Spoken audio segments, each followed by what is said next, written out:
রাজধানীর কদমতলীতে কাউসার আহমেদ অপু নামে এক ব্যক্তি স্ত্রীর সঙ্গে ঝগড়ার পর গলায় ফাঁস দিয়ে আত্মহত্যা করেছেন বলে অভিযোগ পাওয়া গেছে। রোববার দিবাগত রাতে এ ঘটনা ঘটে।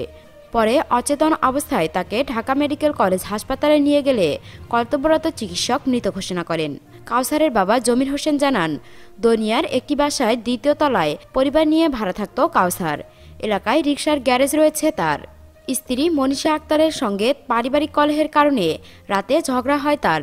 এক পর্যায়ে সে রুমের দরজা বন্ধ করে দেয়।